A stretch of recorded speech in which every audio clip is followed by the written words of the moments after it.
لله الذي خلق الإنسان وفضله بالأصغرين القلب واللسان، نحمده على ما علم من البيان، ونشكره على ما أولى من الإحسان، ونشهد أن لا إله إلا الله وحده لا شريك له شهادة نرجو بها الفوز والأمان، ونشهد أن سيدنا ونبينا وحبيبنا وعظيمنا محمد عبد الله ورسوله صلى الله عليه وسلم تسليما، وصفيه من خلقه وخليله، بلغ الرسالة وأدى الأمانة ونصح الأمة، وكشف الله به الغمة، ومحى الظلمة وجاهد في الله حق جهاده حتى أتاه اليقين.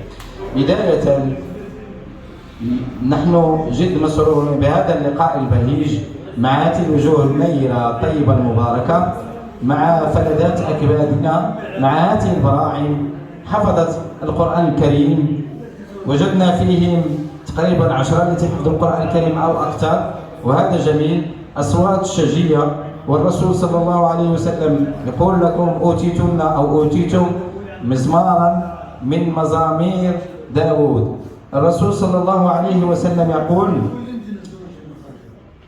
مثل الذي يقرأ القرآن له حسنة، والحسنة ب10 أمثالها، كل حرف به حسنة، والحسنة ب10 أمثالها. لا أقول ألف لام ميم حرف، ولكن ألف حرف ولام حرف وميم حرف.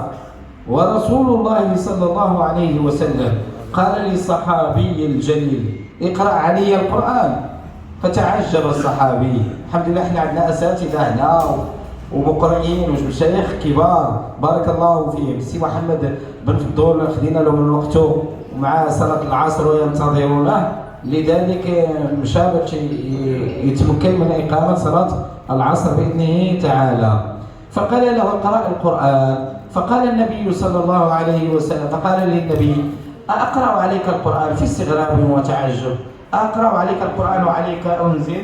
فقال النبي صلى الله عليه وسلم: إني أحب أن أسمعه من غيري، إني أحب أن أسمعه من غيري. إذا هذه الأصوات بارك الله فيها جميعا. كما ذكر الأخ، ندير واحد الكلمة إن شاء الله بمناسبة رمضان الأبرك. لا أجد الآن إلا أن أحدثكم بحديث في القمة والروعة والجمال. حبيبنا رسول الله صلى الله عليه وسلم يحدثنا عن هذا الشهر الفضيل، شهر الخيرات، شهر الفضائل والبركات، شهر الأنواح، شهر الأنوار الربانية والنفحات الطيبة المباركة.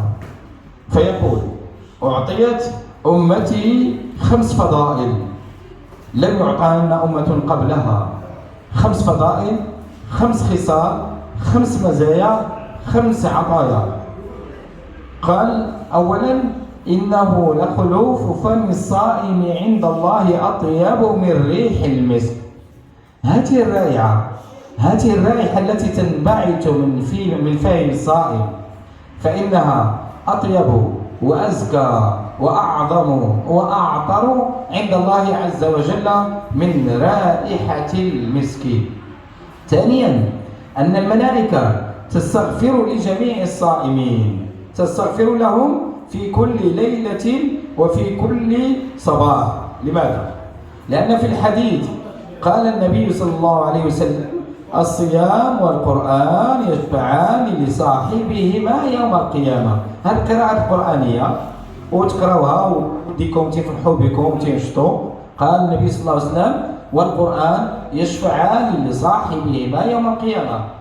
الصيام يقول: أي ربي منعته الأكل والشرب وسائر المفطرات بالنهار فشفعني فيه فيشفع.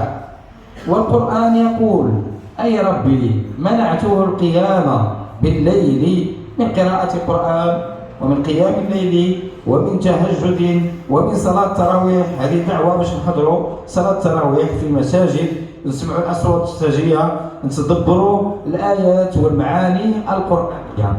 فيقول: فشفعني فيه فيشفع غدا يوم القيامة لصاحبه. ثالثا: وهي بشارة أن الله عز وجل يأمر جنته ويقول لها: يا جنتي يا جنتي خطاب استعدي وتهيئي وتزيني لعبادي أوشكوا أن يستريحوا من تعب الدنيا إلى دار كرامتي إلى دار كرامتي. ثم أن الله يغفر لجميع الصائمين وذلك في آخر كل ليلة. الرسول صلى الله عليه وسلم يخاطبهم في مجلسهم بهذا الحديث. استغربت الملائكة وقالوا لجبريل عليه السلام، وتعلمون أن جبريل هو الذي جاء بالوحي إلى رسول الله صلى الله عليه وسلم، فنزل عليه القرآن. الوليدات يقرأوا معنا شنو أول آية؟ بسم الله الرحمن الرحيم. ديال التعلم ياك جميع اسمعكم. اقرأ باسم ربك الذي خلق، خلق الإنسان من علق، اقرأ وربك الأكرم الذي علم رسول الله صلى الله عليه وسلم جاء يرتعش. وهنا طبعا الأمهات اللي حاضرين معنا، والأم مدرسة إن أعددتها أعددت شعبا طيب الأعراق. تنشكر الأمهات اللي تنتجونا هاد الوليدات. الرسول صلى الله عليه وسلم لما سئل أي الناس أحق بصحابتي يا رسول الله، قال أمك ثم أمك زيد ثم أمك عاد ثم أبوك. والسيدة خديجة رضي الله عنها لما جاء النبي صلى الله عليه وسلم لما نزل عليه الوحي وهو في غار حراء يرتعد وجاء زملوني ذكروني من طمأنات أنيسته في الدم. سيدة خديجة زوجه رضي الله عنها، خديجة أم المؤمنين، قالت له يا رسول الله لا تخف، كلا لن يخزيك الله أبدا، إنك لتصل الرحم وتحمل القار وتعين على نوائب الضيف، فالله كلا والله لن يخزيك أبدا. إذن هذه دعوة للأمهات يزيدوا تبارك الله في تربيتهم لهؤلاء البنات والأطفال، ولهن الأجر والثواب عند الله عز وجل، فمسيرة موفقة. حتى لا أطيل عليكم، في نهاية الحديث جبريل عليه السلام لما سئل قالوا له يا رسول الله ماذا فعل الله بهؤلاء الصائمين نهارا القائمين ليلا، ماذا عندهم؟ فقال جبريل عليه السلام نظر الله لهم، بغيكم تسمعوا في هذه المسألة هذه الله يخليكم، نظر الله لهم جميعا إلا 4 ونستعيذ بالله أن نكون منها من هؤلاء. فقط للتذكير: مدمن الخمر وعاق والديه وقاطع رحم والمشاحن. مدمن الخمر لا شك قس عليه جميع المسكرات، المخدرات، الأفيول إلى غير ذلك من الأمور. دعوة لشبابنا أن هذه فرصة للإقلاع عن مجموعة من الخبائث، الفرصة للإقلاع عن التدخين في هذا الشهر المبارك الكريم. لماذا؟ لأن نفوسهم زكية، نفوسهم طيبة هانئة مرضية، وهم يصومون طوال النهار عن هذا التدخين، وإذا بإمكانهم أن يغيروا حياتهم إلى الأفضل بإذنه تعالى. مدمن الخمر وعاق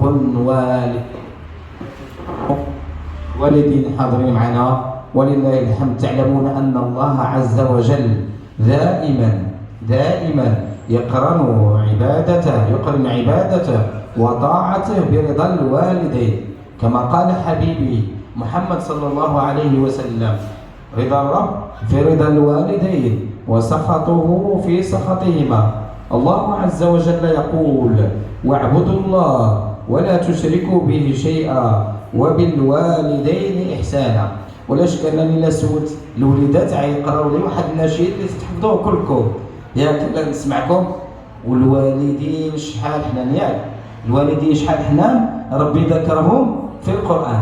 شكون تيحفظها؟ شكون؟ يلا تفضل قرا لنا. سمعتوا نصفقوا على الأم؟ تفضل معنا الأم. بسم الله. والوالدين شحال حنان ربي ذكرهم في القرآن،